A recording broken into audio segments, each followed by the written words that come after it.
Hey there, I'm Stacy. I have a little bit of guilt. I've been meaning to do this for several weeks. Sorry it's taken me so long.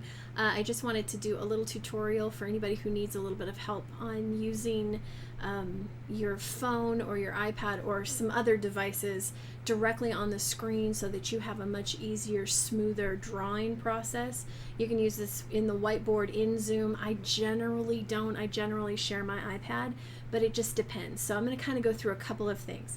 I'm going to do my favorite one first, and then I'll back up so that I can show you the different levels, because I couldn't afford what I do now when I very first started. So here we go. You are looking at my phone here, and I use a product called Let's View. It's just an app. I am using it on Apple products, so I have an iPhone and I have an iPad. I'm not positive what it would be on an Android, but I know that they have it because I know instructors that use it.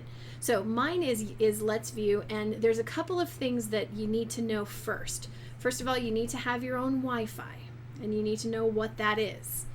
Beyond that, then you go ahead and download Let's View, and it sets up its own little local area network, and mine is called Stack.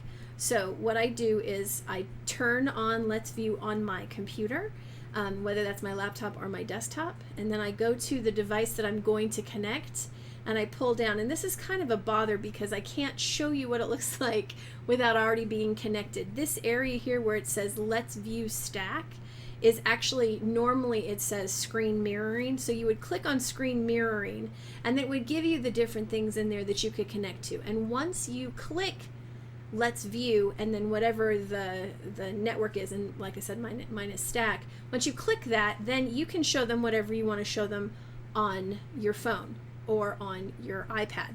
Now, I don't usually use my phone, almost never. So I'm going to go ahead and disconnect my phone and reconnect my iPad and come back and show you how I use this. Okay, so I've switched over to my iPad. It's the exact same process. You slide down, you click screen mirroring, you choose the network, and you click it. It does have to be on the same network. When you're traveling, this can be a real problem. I had some situations last year. I traveled a whole lot, and trying to get things to connect that aren't on the same Wi-Fi is almost impossible, at least with Let's View. But if you're on the same network, it's exactly the same. Now, I can do whatever I want to from here. I can actually stream videos and sound and everything from here if I want to, which is separate from Zoom. I haven't done a whole lot of it through Zoom, but I've done it through FaceTime with my kids. So it's possible. I haven't gotten that deep into that. Now, there's some other things that you do need to know. To write on your screen, you are going to need a software to do that. You're going to need the ability to not only have your document, but also have a document that allows you to do that. I use Adobe Acrobat. I have I've had for a very long time a professional license on it, so I build my own curriculum, so I always have had that. And then when it came time to put it onto something that I could write on, the nice thing about Adobe Acrobat is all the tools that I personally use will write on it, including my mouse if I have to. So if you don't have Acrobat, or you have some other way to make a PDF, PDFs are pretty friendly that way. Microsoft Word documents also will allow you to use with the right software. I think you have to have Windows 10 and above, and I don't know anything about Mac, so you'll have to figure that out yourself. But the PDFs themselves, you can write on them in a lot of different ways. So that's where it starts. I'm going to go ahead and pull up I can't do it that way. I'm going to go ahead and pull up my Google Drive, and I'm going to grab my writing class. I guess I'll do this one. My character building worksheet. So I have this character building worksheet, and this is just Google Drive at this moment. I can't do anything with it. I can't write on it or anything. But I have another app called GoodNotes. And there's a couple of them out there. There's iAnnotate, which is from Apple. I don't like it as much. It costs a lot more, and it doesn't do the simple stuff. I really like GoodNotes. GoodNotes is going to cost you around $7. but once you do it, you can write on things. So once you have this, this is Google Drive. This is my Google Doc. Now I'm going to go to those 3 buttons, and I'm going to say open in, which is right. It's screwed up my eyeballs. Open in, and then I'm going to say open it in GoodNotes because I already have that installed. It's just an app. And I'm going to go ahead and import it as a new document and tell it where to go. I've gone and made myself difficult. And now here is my worksheet for character building. And I want them to build a character, and I have an Apple Pencil and I have an iPad Air if you wanted to know what that was. But what's nice about this, and you can't see it, I wish I could figure out a way to make you see it. I'm going to hold it up to the camera. Up at the top, there are all these different choices. Do you see where there's a pink one and a blue one and a lighter blue one, and then there's lines and things like that? All of that is a way for me to change, to write on this page. So for instance, maybe I'm going to make a character named Prunella, and I can just write on this. I can pull it in, I can erase it if my penmanship has gone awry. I can pull it back down.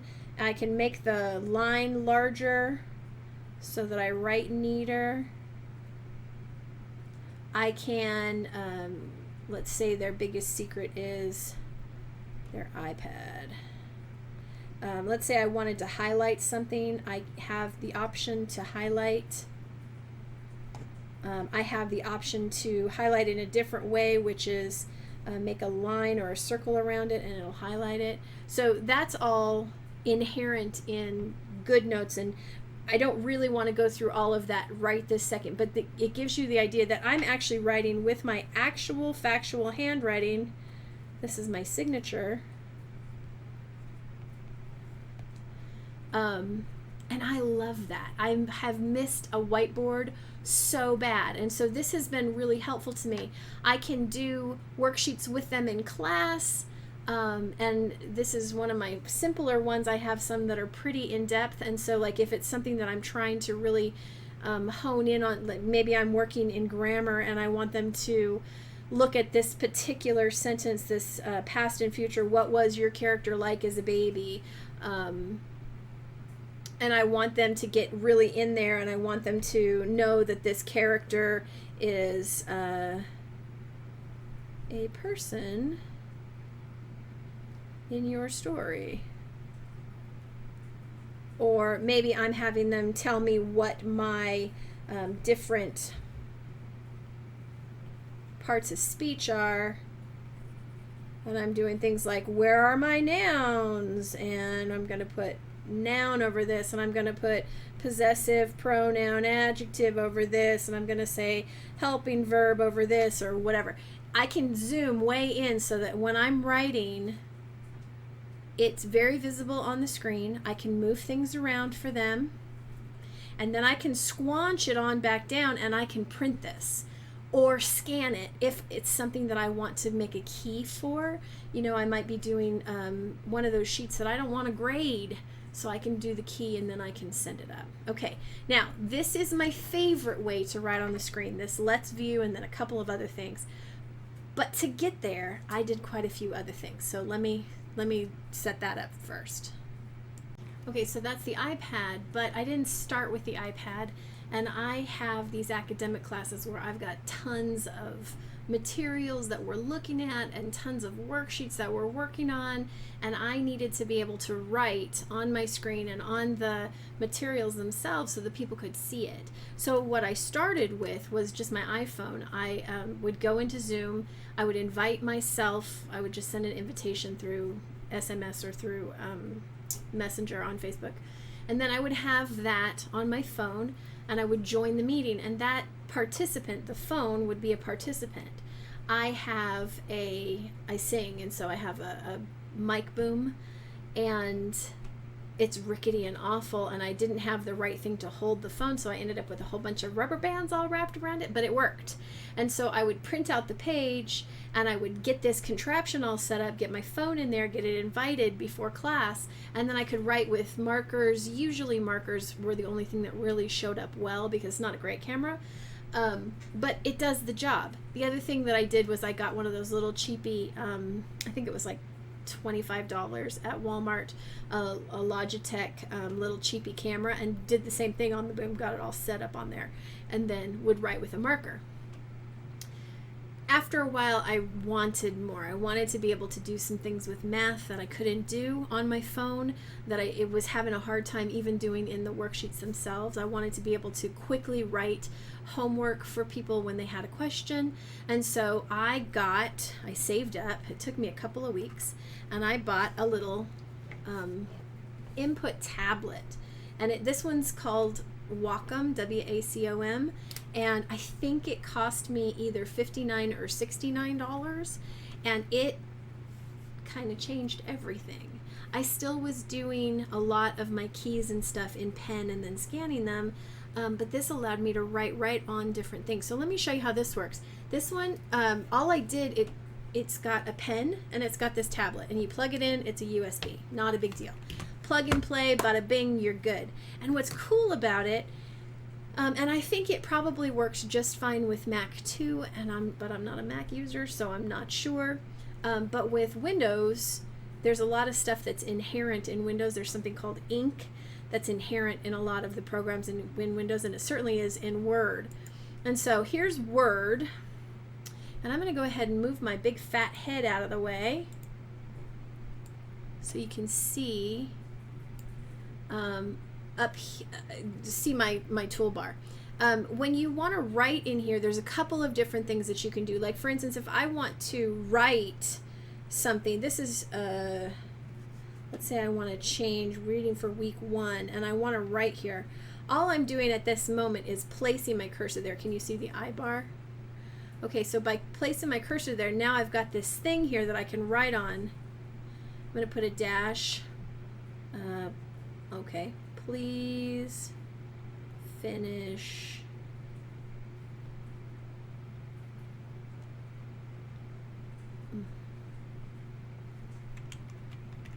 oh poop by Friday. You know, there's nothing quite as irritating as your stupid computer not doing what you want. And if you look up here, it's got finish by Friday. Please finish by Friday, that I just hand wrote in there. But that's not usually what I want to do. I can type that. If I want to actually write on here, circle something, highlight something, you're going to come up here to your draw menu in Word, and you're going to pick something. So for instance, maybe I want to highlight with this yellow highlighter. If I click this little down arrow, I've got choices. I can make it small or medium or large. Right now it's at medium. The next thing I write on is going to highlight as medium. Ta-da! If I want to, let's say, circle something, same deal. I can come down here, I'm going to circle this right here. And with this I can actually write. Hey! Yes, I know that's spelled wrong. Now the trick to this is getting rid of it. Getting rid of it can be kind of problematic, and so what you want to do is remember that you can undo things in Word, so Control-Z does it for you. And I can just hit Control-Z until I'm done. Or the other thing you can do is you can click things with your mouse and delete, and that helps you get rid of it. The reason you want to do that is because most of Office autosaves. And so when you go to open it up again, it'll have all this junk on it, and you'll be sad. So know that. Now, I don't very often use it in Word except for math. I really like it for math, and I will pull up, like I have a student that's having a hard time with some equation or something, and I'll come in here. Let me see if I can get, actually let me get a new page, Control. Okay, so I've got a new page here. If I want to do math, I'm going to go to the draw, and I'm going to go to ink to math, and I can draw whatever type of a problem here I want to draw. Now I'm going to be drawing it in this box. So let's say I want to do 2x plus 3 equals, I have to think, 18. I want one that works.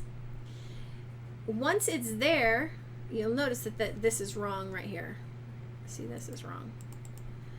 Let's go ahead and erase this part and see if we can't get something that looks closer to what it expects. Plus 3 equals 18. And now when I say insert, it'll be there. And you can move this box around, I think. I'm fairly certain I've moved them around before. Of course, can't do it right now because I'm on camera, but I believe you can. And if not, you can certainly place them where you want them to go. So right now, for some reason, I'm centered. Oh yeah, here we go. Ha ha ha ha ha! The magic. And you can write different problems here. You can also add to different problems and make them a little longer. So I do use it in Word for things like math. But for the most part, what I'm doing is I'm making my worksheets in either Word or turning them into PDFs that I can then edit. And so here I am in, let me make this bigger. Here I am, and I'm going to move myself too because I'm in the wrong spot. Here I am in Adobe, and it's just not a big deal. This one actually just writes. It's not a big deal.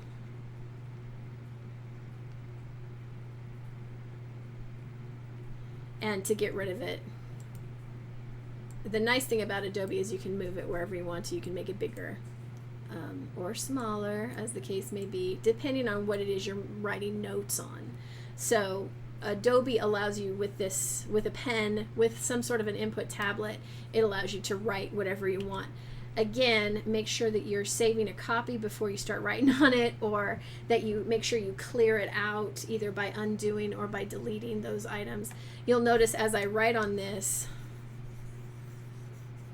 if I want to get rid of that, I'm not getting rid of the document underneath, which is another reason why I like the PDF. Unless I actually edit the PDF, I'm not going to hurt it by scribbling on it. I can do whatever I want to, and I can get rid of it. Okay, so those are my tricks. You start where you start. You start with a mouse. You start with maybe your phone. Then you kind of work your way up. Maybe you get a little tablet like this. This kept me going for probably about 9 or 10 months that I just used my tablet with classes every single day. And then I got to afford my iPad, and I love my iPad, and I use it every single day. So whatever it takes to start writing, there's actually so many different ways. Do not get discouraged. And if I can help in any way, just let me know. Bye.